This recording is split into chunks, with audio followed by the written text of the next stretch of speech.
The small morning cafe was a peaceful symphony of roasted beans and quiet chatter until a massive man slammed into a corner table. Coffee sprayed across the faded jacket of a quiet, single father sitting with his young daughter.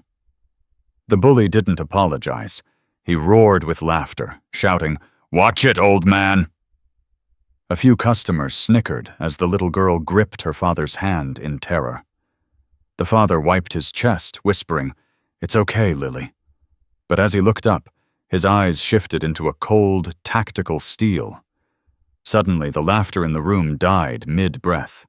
Ethan Cross was 44 years old, a man who moved through the world like a shadow in a bright room. He lived in a modest, sun-drenched house near the river, far from the noise of the city. His life was defined by a profound simplicity and an unwavering devotion to his 8-year-old daughter, Lily. Since his wife had passed away after a long and exhausting battle with illness, Ethan had dedicated every heartbeat to being the anchor his daughter needed. To the neighbors, he was just a quiet widower who worked as a freelance security consultant, a man of few words and even fewer complaints. He was a man who preferred the back of the room, the edge of the crowd, and the silence of the woods. He didn't wear a uniform anymore, and his scuffed boots carried no mud from distant battlefields. His faded jacket covered more than just his shoulders. It covered a map of scars that told stories of missions the world would never know. Ethan Cross was a former operator for Delta Force, an elite ghost who had spent 2 decades doing the impossible in the darkest corners of the earth. He had retired without a ceremony, without a plaque, and without a single headline.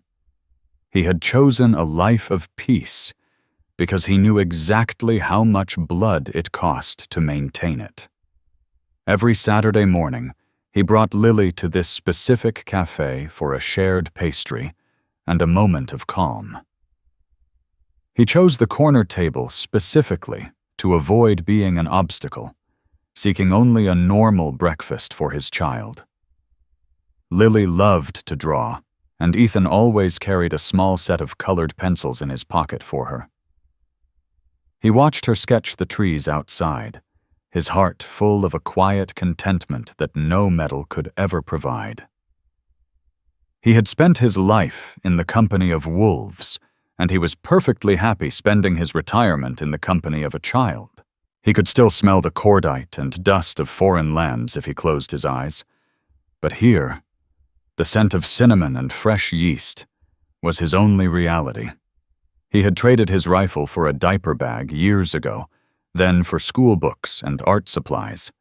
His hands, once trained to disassemble a weapon in pitch darkness, were now gentle enough to braid Lily's hair without a single snag. Ethan understood the architecture of violence, and because of that, he cherished the architecture of peace. He enjoyed the mundane details of fatherhood, the way the sun caught the gold in Lily's hair, the smell of fresh pancakes, the quiet pride in her learning to read. His training had taught him how to survive the worst of humanity, but Lily was teaching him how to live in the best of it. He purposely kept his history buried, never displaying his service medals or photos from the field. To the world, he was invisible. To Lily, he was everything. The bully in the cafe was a man named Miller, a local regular known for his loud voice and his habit of making others feel small. Miller thrived on the quiet discomfort of others, using his size as a blunt instrument to get what he wanted. He stood over 6 feet tall, with heavy shoulders and a face that seemed permanently set in a sneer of contempt. The staff at the cafe usually looked the other way when Miller arrived, hoping to avoid his unpredictable temper. Miller moved with a clumsy arrogance, the kind born from never having faced a real predator. He was a shark in a goldfish bowl, unaware that a leviathan was resting in the corner. Ethan had noticed Miller the moment he walked in, his tactical brain automatically cataloging the man's posture, his agitation, and his lack of spatial awareness. But Ethan didn't intervene. He wasn't a soldier anymore. He was a father. He stayed in his lane, focused on his daughter's drawing, ignoring the booming voice that dominated the room. He knew the difference between a real threat and a loud mouth, and Miller, so far, was just noise. But as the cafe filled up, the space became tight, and the tension began to rise like heat from a stove. Ethan saw Miller moving, backing up toward their table, while trying to impress a group of friends with a story. He could have moved the table. He could have said something. But he wanted Lily to have a normal morning, free from the conflict that had once defined his entire existence. He hoped the man would just pass by, a brief storm that would blow over without a drop of rain. He was wrong. The collision was intentional, a calculated act of dominance disguised as an accident. When the coffee spilled, Ethan didn't flinch. He didn't curse. He simply felt the familiar coldness settle over his mind, the calm that comes before a storm. He looked at the brown stain spreading across his shirt, then at his daughter's trembling hands. The transition began. It wasn't an explosion of anger, but a quiet, terrifying focusing of intent. The civilian father was receding, and the Delta operator was stepping into the light. The dark liquid soaked into Ethan's old jacket, a stain that felt like a mockery of his quiet life. Miller didn't even look down at the mess he had made. He just laughed louder, waiting for the crowd's approval. "Looks like you need a bib, Pops," Miller joked, his eyes scanning the room for more laughter. A few people chuckled nervously, looking away when they saw the distress on Lily's face. Lily had stopped drawing. Her small hand was trembling as she held onto her father's sleeve. She didn't understand why this man was being so mean. She didn't understand why the room felt so heavy. The vibrant yellow of her son drawing was now marred by a droplet of cold espresso, a tiny symbol of a world being invaded by unnecessary cruelty. Ethan stood up very slowly, his movements deliberate and devoid of any wasted energy. He didn't shout. He didn't puff out his chest or make a show of his strength. He stood with his weight balanced, his hands relaxed but ready, his eyes fixed on Miller's chest. "You should be more careful," Ethan said, his voice a low, steady vibration that seemed to anchor the entire room. Miller's laughter faltered. He didn't expect the quiet man to speak back. He stepped closer, trying to use his height to intimidate the veteran, his face inches from Ethan's. "What are you going to do about it, tough guy? You going to cry in front of your kid?" The insult was sharp, a direct hit on the one thing Ethan valued most in this world. The air in the cafe became suffocating. Ethan scanned the faces in the room, seeing the silent witnesses who were paralyzed by their own fear. He saw the cafe owner's eyes darting toward the phone, but never reaching for it. He realized that this was how predators operated. They thrived in the spaces where good people failed to act. He felt a deep, familiar sadness for the state of the world. He had spent his life defending people from monsters across the ocean, only to find them sitting at the local coffee shop. "You have 30 seconds to apologize to my daughter and walk away," Ethan said, his voice devoid of any emotion. It was the same tone he had used when negotiating with warlords in the mountains of Tora Bora. The cafe's background music, a soft acoustic guitar, seemed to warp and distort in Ethan's ears, replaced by the rhythmic thumping of a helicopter that wasn't there. His pupils dilated, taking in every detail of Miller's sloppy guard, the exposed chin, the slow reflexes, the overconfident lean. Miller, however, lacked the survival instincts of a warlord. He saw Ethan's calm as a lack of courage. He didn't see the way Ethan's feet were positioned, or the way he was breathing, deep, rhythmic cycles that optimized his blood oxygen levels. Ethan looked around the cafe one last time. He saw a young man at a nearby table holding up a smartphone, the lens capturing every second of the confrontation. No one was going to help. The social contract was broken. This wasn't just about a ruined shirt anymore. This was a system failure in a small, crowded room. It was a moment where the bully believed he was the law because no one was willing to stop him. Ethan felt the old instincts screaming at him to end the threat, to neutralize the aggressor with the efficiency he had been taught. But he saw Lily. He saw the tears welled in her eyes, and he remembered his promise to keep her world safe. He placed a gentle hand on Lily's shoulder and moved her behind his back, shielding her from what was about to happen. "Step back," Ethan said again. It wasn't a request. It was a final warning from a man who had walked through hell. Miller didn't listen. He saw the lack of aggression as a sign of weakness, a green light to push further. He reached out a heavy hand, intending to shove Ethan back into his chair. The air in the cafe seemed to vanish, replaced by a suffocating tension that held everyone in place. Ethan's mind executed 1,000 simulations in a heartbeat. He saw the path to victory, and he saw the cost. He chose the most surgical route. The moment Miller's hand moved, the world slowed down for Ethan Cross. He didn't throw a punch. He didn't let out a roar of rage. With a movement so small and precise it was almost invisible to the naked eye, Ethan shifted his weight. He caught Miller's wrist, not with a strike, but with a guiding pressure that utilized the big man's own momentum. In a heartbeat, Miller found himself stumbling, his feet tangling beneath him, as if the floor had suddenly turned to ice. He didn't fall because Ethan hit him. He fell because he had lost his balance in the face of a superior force. Ethan didn't follow him to the ground. He didn't jump on him or try to cause unnecessary pain. He simply stood over the man, maintaining a perfect distance, his posture a masterclass in tactical control. Miller lay on the floor, his breath coming in short, panicked gasps, his eyes wide with a sudden, primitive fear. He realized in that moment that the man standing above him was not a victim.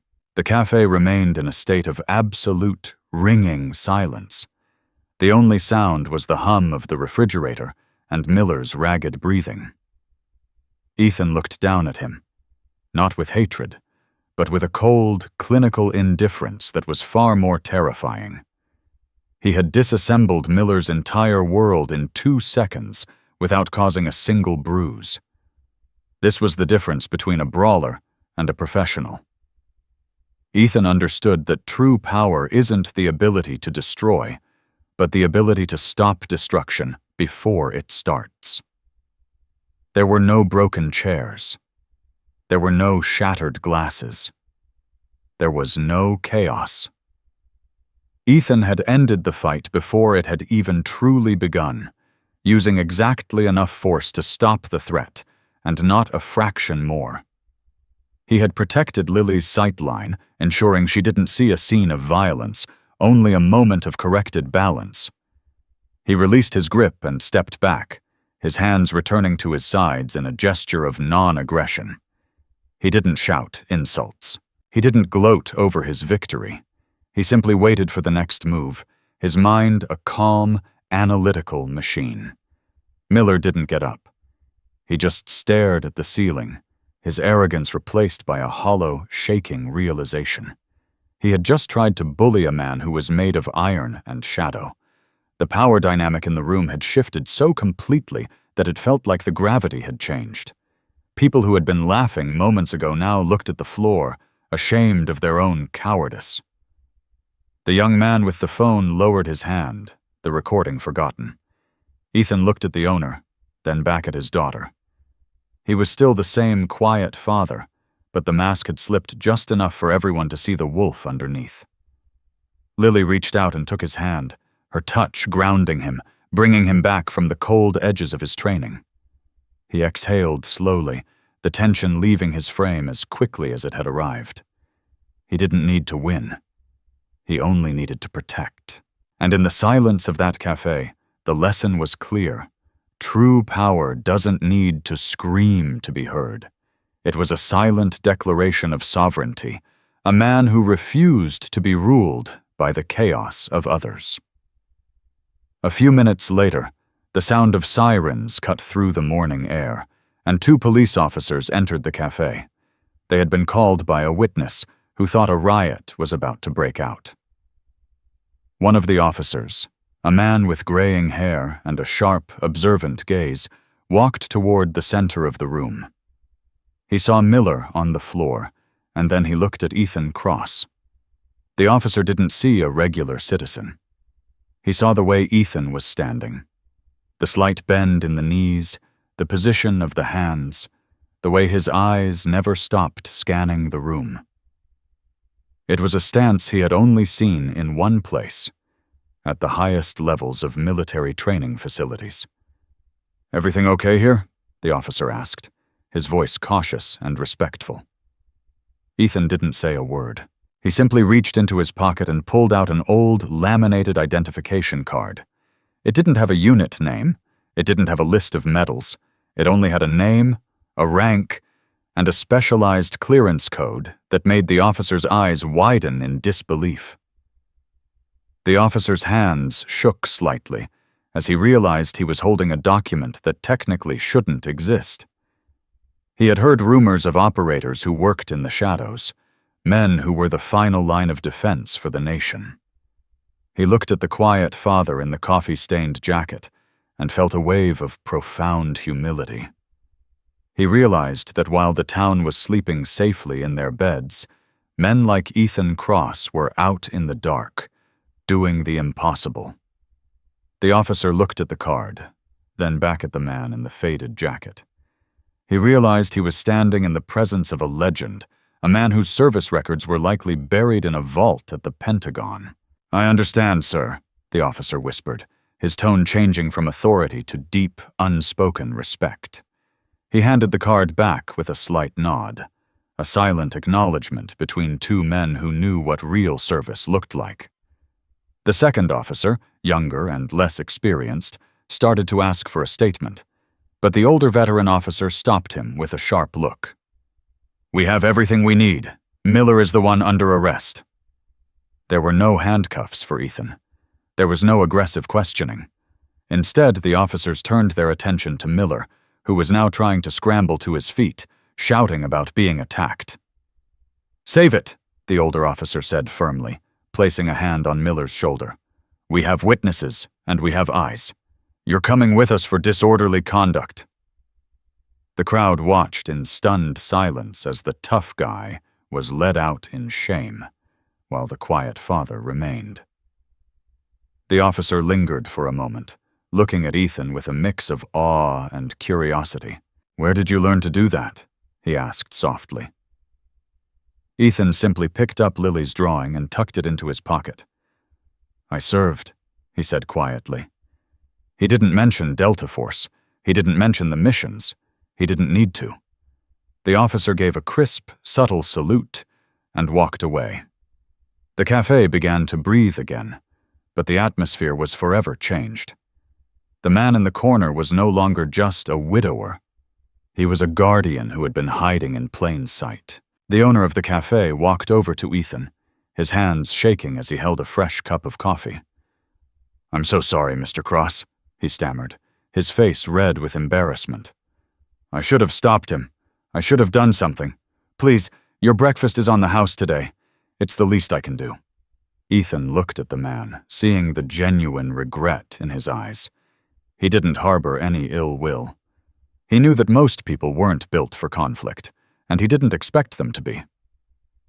"No, thank you," Ethan said gently, reaching for a stack of napkins instead. "I just need to clean up Lily's area. We're fine." He began to wipe the spilled coffee from the table, his movements as calm and precise as they had been during the confrontation. The owner watched as Ethan meticulously cleaned every drop of coffee, his patience as vast as a mountain. There was no residue of adrenaline, no shaking fingers. It was the calm of a man who had mastered his own soul. Ethan understood that the cafe owner was just a man trying to protect his livelihood. He didn't blame him for his silence, but he hoped that after today, the man would find a little more courage. A woman from a nearby table walked over and whispered a soft, "Thank you," before leaving. Ethan simply nodded, his focus remaining on his daughter. The young man who had been filming approached him nervously. "Hey, I recorded that," he said, showing Ethan his phone. "It was incredible. Do you want me to send it to you? It'll go viral for sure." Ethan looked at the screen, then at the young man's face. "Delete it," Ethan said, his voice carrying a weight that made the young man blink. "This isn't a show. My daughter doesn't need to see her father like that on the internet. Please." The young man hesitated, then slowly hit the delete button. He realized that for Ethan, this wasn't about fame or being a hero. It was about privacy and the sanctity of his life with Lily. The officer returned briefly to ask if Ethan wanted to file a formal complaint or press charges for assault. Ethan looked at Lily, who was finally starting to color again, her fear replaced by a quiet curiosity. He shook his head. "No, he's had enough of a lesson today. I just want everything to go back to normal." The officer nodded, understanding the wisdom in the choice. Pushing for more would only draw more attention. And attention was the last thing a ghost wanted. The cafe slowly returned to its Saturday routine, but the chatter was hushed, and the glances toward the corner table were filled with a new kind of reverence. Ethan finished cleaning the table and sat back down, picking up a blue pencil and handing it to Lily. "The sky needs more color, don't you think?" he asked, his voice returning to its soft, fatherly tone. He taught her that the greatest strength is the one you never have to use, and that true power lies in the ability to walk away. He was a father first, a soldier second, and a legend only to those who knew where to look. He realized that today was just another mission, one that didn't require a rifle, but a heart. Ethan and Lily walked out of the cafe 20 minutes later, the bright morning sun warming their faces. The air felt fresh, the tension of the room left far behind them. Lily skipped along the sidewalk, her small hand firmly tucked inside her father's. She seemed to have recovered quickly, the resilience of childhood shielding her from the deeper implications of the morning's events. "Dad?" she asked, looking up at him with wide, innocent eyes. "Why was that man so mean to us?" Ethan slowed his pace, looking down at her with a gentle smile. "Sometimes people forget how to be kind, Lily. They get lost in their own noise and forget that everyone else has a story too." He didn't mention the word bully. He didn't make Miller out to be a monster. He simply presented it as a failure of character. "Why weren't you scared?" she asked next, her voice full of genuine wonder. Ethan stopped for a moment, kneeling down so he was at eye level with her. "Because I knew when to stop, Lily. Fear only takes over when you don't have a plan. I knew I could keep you safe, and that's all that mattered." He kissed her forehead and stood back up. He realized that the greatest achievement of his life wasn't a mission in a foreign land, but the trust in his daughter's eyes. He had spent years protecting the world, but protecting her childhood was the only mission that truly mattered. In the small town, rumors began to circulate over the next few days.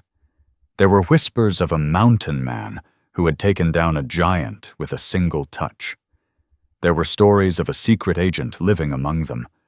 But because there was no video and no names were ever released to the press, the details remained blurry. The mystery only added to the town's quiet respect. They looked at the quiet widower differently now, not as a man who was broken by loss, but as a man who chose peace over power. Ethan went back to his life near the river. He continued to fix fences, audit security systems from his home office, and walk Lily to school every morning. He didn't wear a medal, and he didn't tell his neighbors about his time in Delta Force. The cafe owner put up a small, handwritten sign near the register that simply read, "Respect everyone. You never know who is sitting next to you." It became a local motto, a quiet tribute to the man in the faded jacket. Every time Ethan saw the sign, he felt a small, secret satisfaction. He hadn't just defeated a bully. He had shifted the culture of a small corner of the world. Ethan saw the sign a week later when he returned for their usual Saturday breakfast. He didn't comment on it. He just ordered 2 pastries and took his seat in the corner. People still looked at him, but their eyes were different now. They weren't just curious. They were grateful. They felt safer knowing that a man like Ethan Cross was part of their community. Lily grew up knowing her father was strong, but more importantly, she grew up knowing he was kind. She learned that the quietest people often carry the heaviest burdens, and that the true measure of a man is found in the moments when no one is looking. The legend of the Delta Force. Dad lived on in the silence, a story told in the gaps between words. It was a reminder that heroes don't always wear capes or uniforms. Sometimes they just wear an old coffee-stained jacket and hold their daughter's hand. And as the sun set over the river, Ethan Cross sat on his porch, finally at peace, knowing that his greatest mission was the one he was living every single day. The world didn't need to know his name. He only needed Lily to know his heart. In the end, the scars on his body were just history. The love in his home was the future. Thank you for following the story of Ethan and Lily. If you believe that true strength is found in silence, like and subscribe to support Daddy Healing Stories. Daddy Healing Stories, where the legends are real and the heart always finds its way home.